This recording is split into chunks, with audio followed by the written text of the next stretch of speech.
इस वीडियो में अंक जगत कक्षा 4 की कार्यपुस्तिका उसके पुनरावर्तन दिन 13 के अभ्यास के प्रश्नों को आज हम इस वीडियो में हल करेंगे। पहला प्रश्न है, निम्न में पहले अनुमानित उत्तर सैकड़े में सोचकर फिर हल कीजिए। यहाँ पे प्रश्न दिया गया है और उनको हमें हल करना है। यहाँ 3 प्रश्न हैं, क, ख, ग, जो कि घटाव के प्रश्न हैं। इनको हमें घटाना है और उसके बाद उसका उत्तर लिखना है। तो चलिए इन प्रश्नों को हल करेंगे। पहला जो है का वाला, इसमें 569 में से 207 को घटाना है। यहाँ पे पहली जो संख्या 569 है उसमें से 207 हमें घटाना है। तो पहले लिखेंगे 569 और फिर उसके नीचे लिखेंगे ऋण 207। अब हम 569 में से 207 घटाएंगे तो घटाव की क्रिया इकाई की तरफ से करेंगे। तो 9 में से 7 घटाएंगे पहले।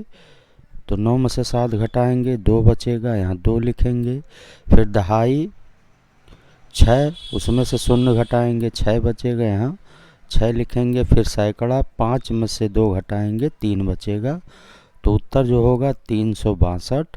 और फिर इस उत्तर को हम यहाँ ऊपर लिख देंगे 362। फिर खा वाला प्रश्न है, यहाँ हमें 500 में से 376 घटाना है। तो पहले हम लिखेंगे 500 और उसके बाद उसके नीचे लिखेंगे 376। ये हो गया 500। अब इसके नीचे लिखेंगे ऋण 376। अब हम इकाई की तरफ से घटाएंगे तो 0 में से 6 घटाएंगे, नहीं घटेगा। फिर बगल से उधार जाएगा, यहाँ भी 0 है। फिर 5 से 0 में जाएगा, यहाँ दहाई वाले में यहाँ 10 होगा। फिर यहाँ से इकाई वाले में 1 उधार जाएगा, यहाँ 10 हो जाएगा। फिर 10 में से जब 6 घटाएंगे 4 बचेगा। अब यहाँ दहाई वाले स्थान पे 9 बचा है, 9 में से 7 घटाएंगे, 2 बचेगा, यहाँ 2 लिखेंगे। फिर अब यहाँ 5 के स्थान पे 4 बचा है, यहाँ हम घटाएंगे 3, 4 में से 1 बचेगा। उत्तर हमारा आ गया 124। इसको हम यहाँ ऊपर लिख देंगे 124। फिर ग वाला है, 711 में से हमें घटाना है 18। तो सबसे पहले लिखेंगे 711, फिर उसके नीचे लिखेंगे ऋण 18। अब 1 में से 8 नहीं घटेगा तो बगल से यहाँ उधार जाएगा 1, तो यहाँ हो जाएगा 11। 11 में से जब हम 8 घटाएंगे तो 3 बचेगा, यहाँ 3 लिखेंगे। अब यहाँ चूँकि 0 बचा है, अब 7 से 1 इसमें उधार जाएगा, 10 होगा, 10 में से 1 घटाएंगे, 9 बचेगा, यहाँ 9 लिखेंगे। अब यहाँ 7 के नीचे चूँकि सैकड़े की कोई संख्या नहीं है तो हम 0 अगर मान लें तो यहाँ जो 6 बचा था, 6 में से 0 घटाएंगे, 6 यहाँ बच जाएगा। तो उत्तर होगा 693। यहाँ इसको हम ऊपर लिख देंगे 693।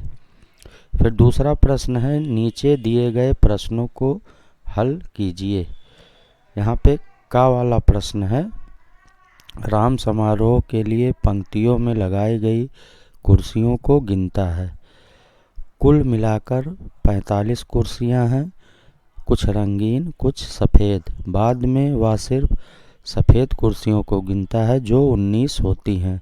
तो रंगीन कुर्सियाँ कितनी हैं? यहाँ पे कुल कुर्सियों की जो संख्या है वो 45 है, जिसमें रंगीन और सफ़ेद दोनों हैं।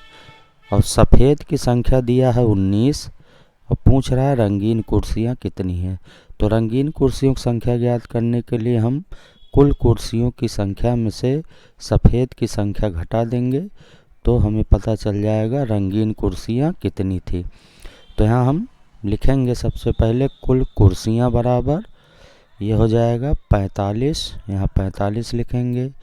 फिर सफ़ेद कुर्सियों की संख्या लिखेंगे, सफ़ेद कुर्सियाँ बराबर, ये हो जाएगा 19। 45 के नीचे हम लिख देंगे 19। अब इसको हम घटाएंगे, यहाँ ऋण का चिन्ह लगाएंगे।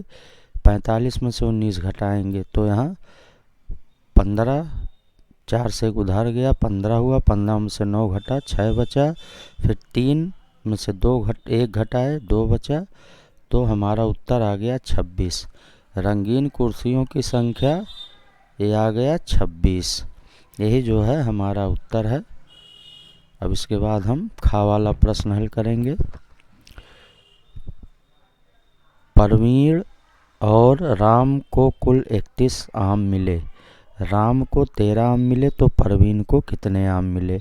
यहाँ पे परवीन और राम को जो कुल आम मिले हैं वो 31 है, और राम को जो आम मिला हो 13 है। तो पूछ रहा है परवीन को कितना आम मिला है।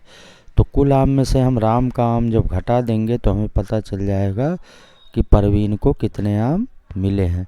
तो पहले लिखेंगे हम दोनों को मिले आम बराबर, इसकी संख्या 31 है, तो इसको लिखेंगे दोनों को मिले आम बराबर, ये है 31।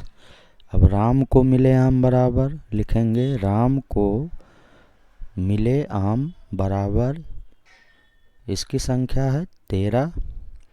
यहाँ हम 31 के नीचे लिख देंगे 13। अब हम 31 में से 13 घटाएंगे तो 1 में से 3 नहीं घटेगा, यहाँ 3 से उधार जाएगा, 11 हुआ, 11 में से 3 घटाया, 8 बचा, फिर यहाँ 2 बचा है, 2 में से 1 घटाया, 1 बचा।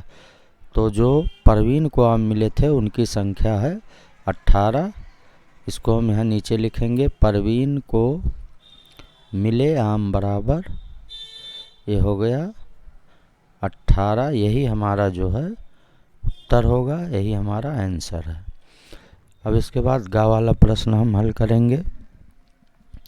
कह रहा है 15 बसें चांदनी चौक बाजार की तरफ जा रही हैं, 17 बसें रामलीला मैदान की तरफ जा रही हैं।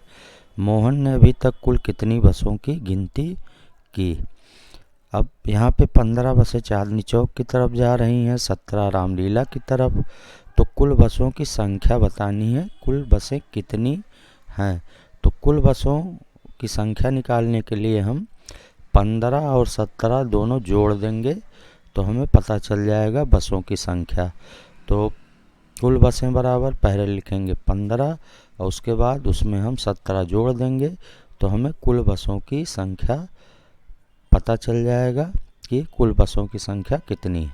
तो यहाँ 15 लिखा, उसके नीचे 17, इन दोनों को जोड़ दिया, 5 और 7 जोड़ा 12 हुआ, 1 हासिल बचा, 1 और 1 मिलके 3 हुआ, यहाँ 3 हो गया, तो कुल बसों की संख्या आ गई 32। यही कुल बसों की संख्या है 32। तो यही हमारा उत्तर हुआ है। इस तरह से आज की इस वीडियो में हमने पुनरावर्तन दिन 13 के गणित के प्रश्नों को हल करना सीखा। अगली वीडियो में हम पुनरावर्तन दिन 14 के अभ्यास प्रश्नों को हल करना सीखेंगे। और साथ ही साथ अभी तक जिन्होंने मेरा चैनल सब्सक्राइब नहीं किया है वो मेरा चैनल ज़रूर सब्सक्राइब करें। धन्यवाद।